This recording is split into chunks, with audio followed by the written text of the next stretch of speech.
Hello friends, আজ চলে এলাম আর একটা নতুন ধরনের ভিডিও নিয়ে। আমরা মেয়েরা সাধারণত একটু কিপটে হই, নাকি মায়াবী, জানি না কিপটে কি মায়াবী, কিছু একটা হই, কারণ আমরা কোনো কিছুই ফেলতে চাই না। তো আছে এই পুরানো ওয়ার্ডটা, আর আছে একটা ফাটা টেডি।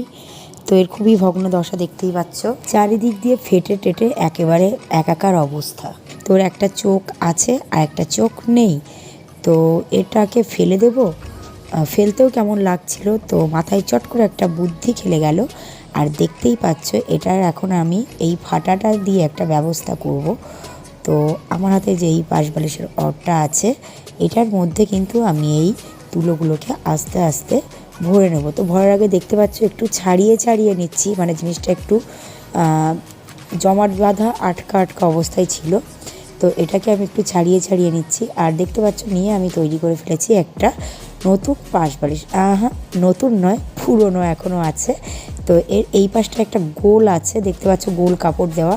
তো এই পাশে নেই, এই পাশে আমি সুতো দিয়ে বেঁধে দিয়েছি। তোমরা চাইলে এই পাশে করতেও পারো ওই রকম গোল একটা কাপড় বেঁধে। তো আমি ওটা করিনি, করার দরকার মনে করিনি, ওই জন্য করিনি।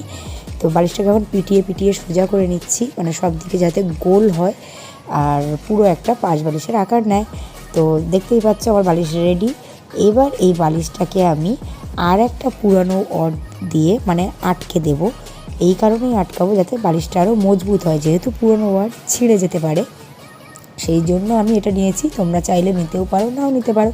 তো এই যে গোলটা আছে একদিকে আর একদিকে নেই, তো এই যেই দিকটায় মানে ছিদ্র আছে এই দিকটায় আমি ঢেকে দিয়েছি, দিয়ে উল্টো দিকে আমি আবার আটকে দিয়েছি। তাহলে এই তুলোটা বেরোনোর আর কোনো ভয় থাকবে না। এবার একটা নতুন কভার কিন্তু আমি নিয়ে নিয়েছি, আর দেখতেই পাচ্ছ এটা এখানে আটকিয়ে নিচ্ছি। আর এই পাশ বালিশের ওয়ার্ড পরানোটা খুবই কষ্টজনক একটা ব্যাপার, ঢুকতেই চায় না, অনেক কষ্ট করে ঢোকাতে হয়। তো যাই হোক, আমার বালিশ কিন্তু রেডি। আর দেখতেই পাচ্ছ একদম নতুন হয়ে গেছে। ভিডিওটি যদি ভালো লেগে থাকে অবশ্যই একটা লাইকের ভালোবাসা দিও, আর এইরকম নতুন নতুন টিপস পেতে অবশ্যই কমেন্ট করতে ভুলো না। চলো আজকের মতো টাটা।